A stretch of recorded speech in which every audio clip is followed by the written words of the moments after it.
자, 여러분들 우리 전 시간에 이어서 가지고 우리 취득원가 유형 중에 좀 독특한 유형 좀 배웠습니다. 어제 했던 거 한번 보면요, 외부 구입 첫 번째가 뭐냐면 국공채 같은 거 살 때 있죠. 우리가 자산을 취득할 때 공채 같은 거 사잖아요. 그때 웃돈 주는 게 있어요. 더 주는 거. 공채는 채권이잖아요. 채권은 산 가격보다 더 주는 돈이 있잖아요, 차에. 그만큼은 내가 해당 유형자산을 취득하기 위한 희생으로 봐서 원가에 가산한다. 이게 첫 번째 유형이 되겠습니다.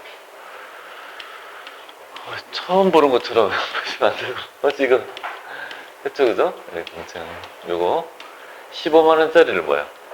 10만원짜리를 15에 샀잖아요. 5만원은 뭐예요? 내가 이 차를 정상적인 용도로 운행하려면 줘야 될 희생 아닙니까? 차액은 뭐라고 하지? 차액 5만원이 뭐야? 유형자산이 원가에 가산한다. 이렇게 보시고요. 두 번째, 일괄 구입. 2개 이상의 자산을 가액을 구분하지 않고 한 방에 샀을 때 가액을 구분하는 기준이 뭐냐? 그죠? 그래서 각 자산의 공정가치 비율이 있죠. 안분이란 말이 비율 배분이죠. 비율을 정해서 그 비율대로 뭐야? 뿌려준다 이 말이잖아요. 700 주고 샀는데 일괄에 샀다. 토지 건물을 시가를 보니까 1000만원쯤 되더라. 얘가 차지하는 비율이 80, 얘는 20이니까 700을 그 비율로 배분한다, 그죠? 두 번째. 자, 그 다음에 있죠. 우리 신축모형 어제 배웠죠. 여기 되게 중요하다고 얘기했습니다. 출제에서 1순위라고 해도 과언이 아닙니다. 이런 문제 되게 잘 출제되니까 꼭 알아야 되는데요. 이걸 바꿔서 얘기하는데요. 우리가 이제 건물을 이제 새로 지으려고 할 때 결국은 신축하게 될 거죠. 건물을 신축해서 내가 취득하게 되는데 두 가지 경우가 있다고요. 그러니까 토지만 있으면 지어 올리면 된다. 지금 그 모형이 아니고 토지가 없어서 뭐야? 건물이 딸린 토지를 매입했을 때 철거 비용에 있죠. 회계 처리는 어떻게 할 건가? 두 번째, 기존에 사용하고 있는 우리 건물이 있다고요. 있는데 노후화돼서 재건축해서 철거했을 때의 비용은 어떻게 볼 거냐? 이게 논점이다. 이렇게 말씀드렸어요.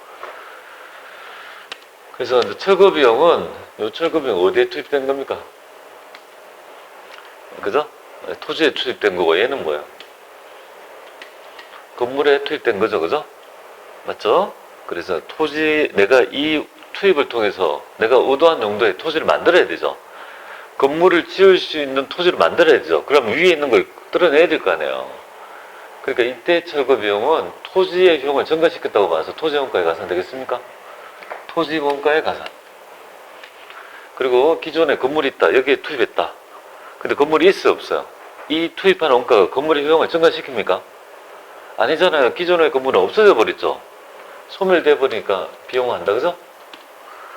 이 두 개를 헷갈리지 않도록 있죠. 논점을 잡고 오답에 그죠? 대비하시면 되겠습니다. 오답은 바꿔가 내지 않습니까? 이거 그죠?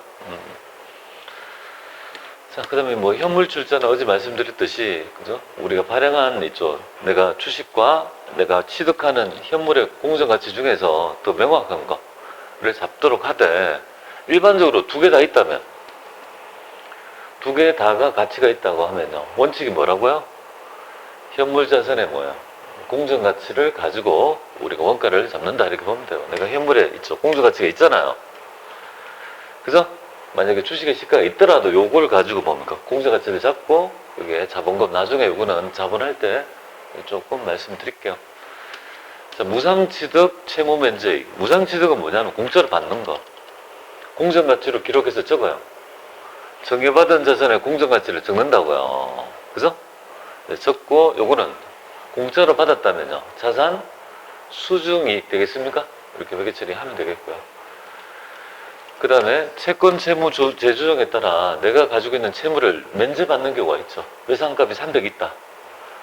그런데 내가 있죠. 어려워요. 그러니까 상대방에서 뭐야? 내가 이상한 짓 할 것 같아. 이상한 짓이 뭐죠? 내가 배를 째버리는 거예요. 배 째라. 못 주겠다. 이렇게 하면 골치 아프잖아요. 그러니까 저쪽에서 있죠. 달래주는 거예요. 나한테. 원금을 감면해 주겠다. 300 받을 거 있는데 얼마를 깎아주겠다고요? 100만 원 깎아주고 나머지만 달라 하더라고요. 그죠? 그러면 내가 약간 있죠. 여력이 있잖아요. 그러니까 요 모형, 내가 외상값을 갚았다. 그런데 200만 줬잖아요. 그럼 내가 있죠. DC 받은 거 있죠. 이거 안 갚아도 되는 거. 요거는요. 면제받았다고 하면 면제 치면 뭐야? 계정 과목이 채무 면제 이익 이렇게 나오잖아요. 그 계정 과목을 딱 기록했다가 재료예요. 어려운 건 아니고요. 요럴 때 이렇게 하자는 약속이잖아요. 이런 거는 어려운 게 아니고 연습하면 돼요. 단편적으로 약속한 거를 모른다는 거는요, 약간 노력 부족이에요. 뭐 모형이 되게 어렵거나 그런 게 아니잖아요. 단편적으로 약속이니까 그렇게 몇 번 해보시면 될 것 같습니다. 이 두 가지 계정 있죠. 자산수정이익, 채무면제액은요, 1년에 한 번 정도는 나와요. 둘 중에 하나.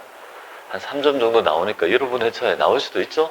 계정이 낯설지 않도록 그렇게 합니다. 이 계정 과목 되게 잘 쓰이니까요. 보면 돼요. 자, 그럼 오늘 이어붙여가지고요. 건설 중인 자산 있죠. 부터 얘기를 좀 드려보겠습니다. 자, 건설 중인 자산에 딱 하나 있죠. 건설 중인 자산 하면 생각나는 게 하나 있어야 돼요. 뭐가 될까요? 요거. 비상각 자산. 어디 있죠? 여기 있네. 그죠? 어제 말씀드렸죠. 우리 강의상 할 때 요거. 자, 건설 중인 자산은 있죠. 비상각 자산이다. 이렇게 되고요. 건설 중인 자산은 공사 대금의 선급액이다. 이렇게 보면 돼요. 공사금을 줄 때 선급한 거잖아요. 공사 대금을. 그러니까 그러면 여러분들이 선급금은 언제 없어져요? 매입하면 없어지잖아요. 선수금은요. 매출하면 없어지잖아요. 그럼 얘도 마찬가지로 선급금인데 공사 선급금을 구분하자는 거니까 매입하면 얘도 없어질 거 아니에요. 예를 들어 볼게요. 자, 우리 공사 계약을 합니다. 본사 건물을 자가 건설하기로 하고, 그죠? 이 시공사하고 계약을 합니다. 계약을 할 때 얘가 얼마를 달라고 하냐면요. 300을 달래요. 근데 계약 조건이 이렇게 됩니다. 처음에 계약할 때 100만 원 달래요. 그리고 1년이 지나서 200을 달래요. 그죠? 그러면 2년 동안에 처음에 100만 원, 1년 후에 200만 원, 그리고 6개월 있다가 뭐야? 완공이 되는 이런 모형이다. 이렇게 보면 되겠습니다. 그러면 처음에 뭐야? 100만 원 나가잖아요. 그럼 여기에서 뭔가 공사의 선급금이 나오죠? 선급금이라도 돼요. 근데 구분하기 위한 거예요. 자, 건설 중인 자산, 또 건설 중인 됐죠? 그 다음에 이제 완공이 되면 어떻게 되겠습니까? 선급금이 없어지죠. 내가 매입한 자산이 뭘까요? 사서 매입한 게 만들어서 매입한 거 아니에요. 취득한 거 아니에요. 건물이 왔죠. 그리고 내가 있죠. 나갈 거 아니겠습니까? 그러니까 선급금이 있죠. 상품을 매입하거나 비용이 발생하면 없어지듯이 얘도 뭐예요? 공사의 선급금 같은 것들이 발생했다가 없어지는 시점이 해당 건물을 매입하면 없어지는 거 아니겠습니까? 모형이 똑같다 이렇게 보면 돼요. 그냥. 근데 선급이라면 도대체 있죠. 선급이 어떤 용도인지 잘 모르니까 공사의 선급금은 건설 중인 자산을 하면 뭐예요? 아, 너 회사가 뭐야? 뭔가 만들고 있는 있죠. 만들고 있는 게 있구나라고 알 수 있는 거 아니에요. 그러니까 계정을 거기에 맞게끔 쓴다. 그게 바로 건설 중인 자산. 완공된까지 있죠. 만약 건물이라면 자산이 완공되기 전까지 뭐예요? 지출한 모든 금액은 뭐예요? 건설 중인 자산이라는 개념을 씁니다. 조제가 되니까 좀 챙겨봅니다. 그 다음에 요거랑 같이 연결해서 나와요. 자, 자본화 대상 차입원가 한번 보죠. 이건 어떤 놈인지 보겠습니다. 자, 자본화 대상이라는 말은 여러분들, 자본화 대상이라는 건 자산 처리해야 돼. 차입원가는 금융비용을 얘기해요. 금융비용. 이 말의 의미는 금융비용 중에서 자산 처리할 수 있는 게 있냐 이 말이에요. 그래서 그걸 예전에는 금융비용 자본화 이렇게 했어요. 근데 요새는요, 자본화 대상 차입원가 그 말이랑 금융비용 자본화 똑같은 개념이라고 보면 되겠습니다. 자, 이자비용, 금융비용에 대한 취급 한번 보겠습니다. 이자비용. 자, 이자비용의 취급입니다. 원칙은 뭐냐 하면 이자는요, 내가 돈을 빌려 쓰고 지급하는 대가가 되겠죠. 그죠? 얘는 원칙은 기간 비용이 되겠습니다. 해당 기간에 비용화 시킨다 이거죠. 그러니까 뭘로? 이자 비용으로 영업의 비용입니다. 대표적인 영업의 비용이 이자 비용이 바로 있죠. 이자 비용이 되겠죠. 근데 예외가 있어요. 예외가. 요 예외를 지금 배우는 거예요. 예외는 뭐냐면 특정 자산 취득을 위한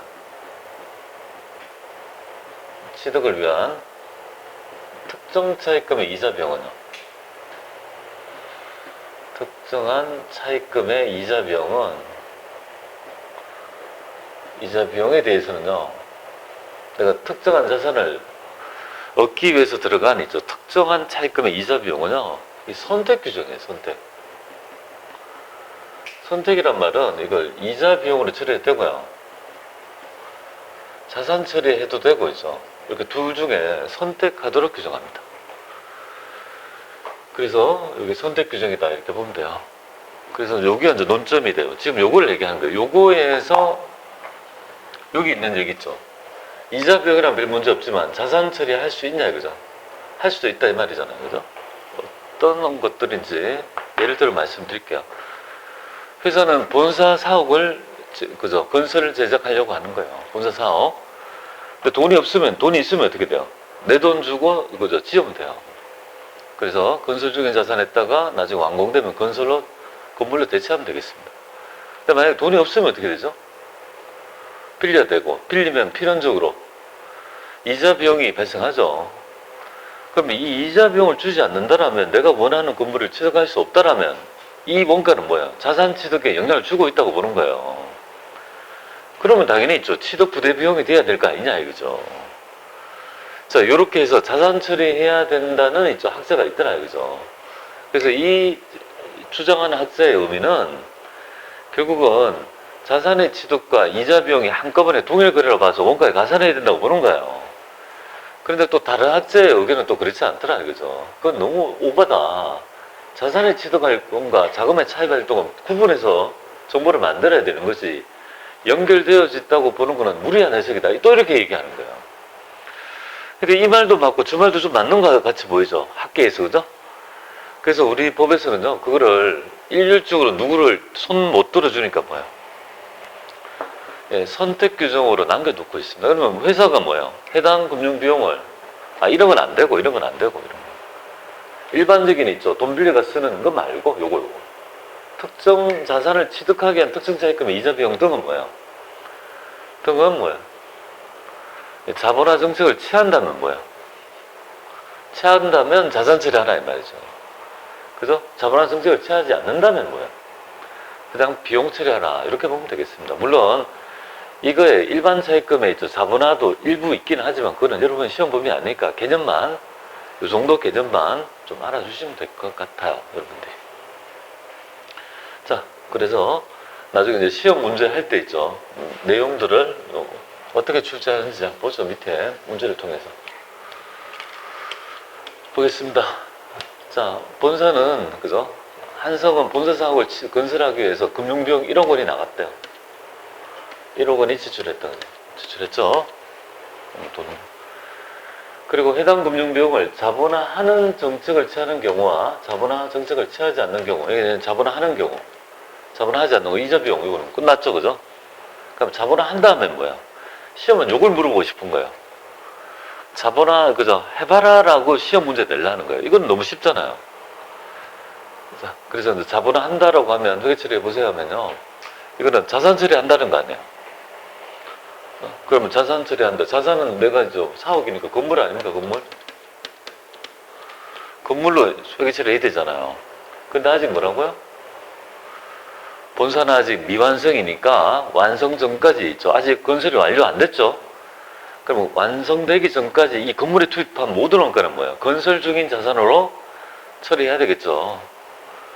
그래서 여기 뭐예요?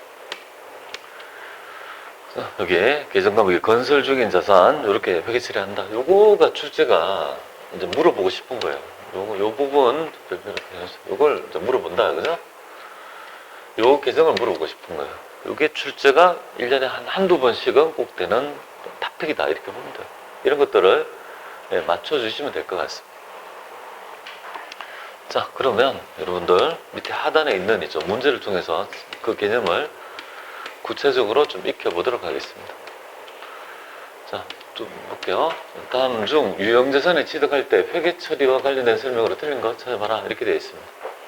전반적인 지금 특수한 우리 취득 유형에 대한 일반적 개념을 이론화해서 물어보는 문제가 되겠습니다. 자, 유형자산을 취득하는 과정에서 국공채, 강제 매입이다, 그죠? 공채 매입하는 경우에 해당 채권의 실제 매입가액과 채권의 공정가치 차액은 뭐야?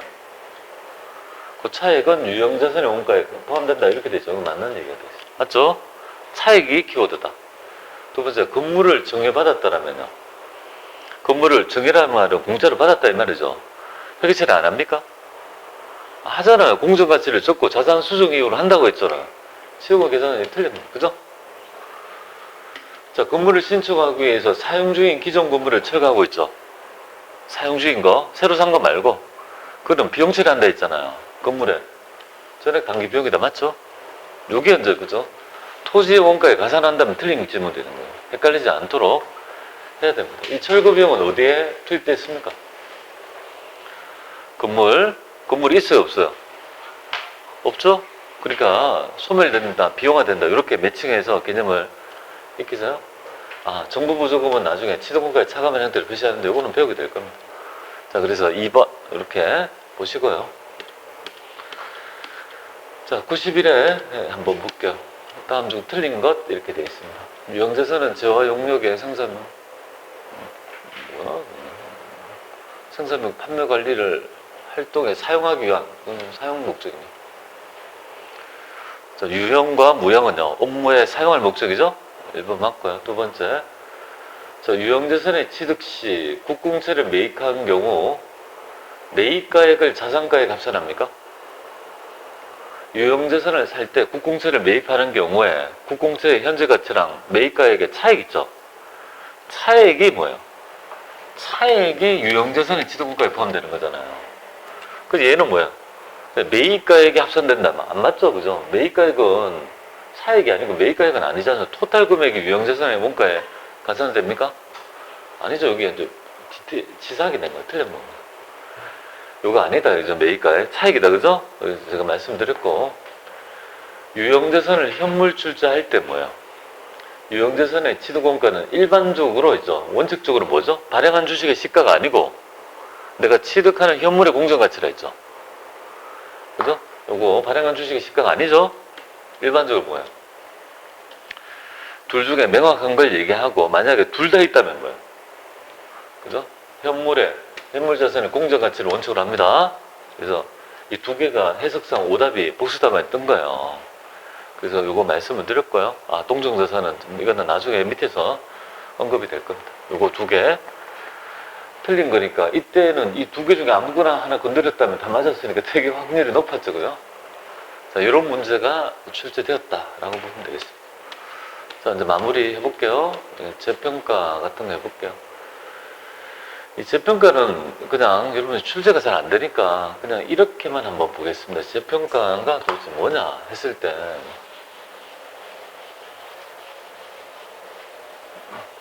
이 개정 과목 하나만 익힐게요. 요 개정 과목이 자본 개정이라는 걸 익히기 위해서 재평가를 한번 보겠습니다. 자, 재평가란 말은 뭐냐면 다시 평가한다 이거죠. 유형자산의 평가라고 보시면 될 것 같아요. 그래서 여러분들이 재평가란 말은 있죠.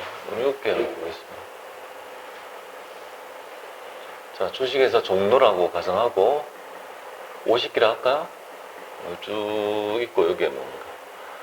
토지라는 금액이 1억이 있습니다. 그리고 이 토지는요 50년 전에 처음에 회사를 설립할 때 산 금액이다 이렇게 보면 돼요. 근데 얘의 지금 현재 공정가치 있죠. 공정가치 즉 시가라는 거는 지금 한 100억쯤 된다고요. 100억인데 지금 있죠. 살 때 평가하지 않고 그대로 있죠. 살 때 금액 그대로를 기록해서 계속 있죠. 유지했다 이 말이죠. 근데 이거는 정보 용제 측면에서 보면 올바른 정보가 아니지 않습니까? 지금 현재 시가가 100억 정도 되니까 100억을 평가해서 정보 용제한테 정보를 만들어주는 게 더 좋은 정보 아닙니까? 그러니까 뭐야? 재평가할 수 있도록 규정할 수 있는 거 아니에요. 재평가를 해도 되고 안 해도 우리 선택 규정인데요. 그럼 재평가를 안 하면 모르지만 재평가를 한다라면 어떻게 할 거냐 이거죠. 그럼 100억이 되도록 해야 될 거 아니에요, 토지가. 그럼 회계처리 어떻게 할 거예요? 토지를 99억 이렇게 올릴 거 아니겠습니까? 맞죠? 왜냐면 99억 올리면요.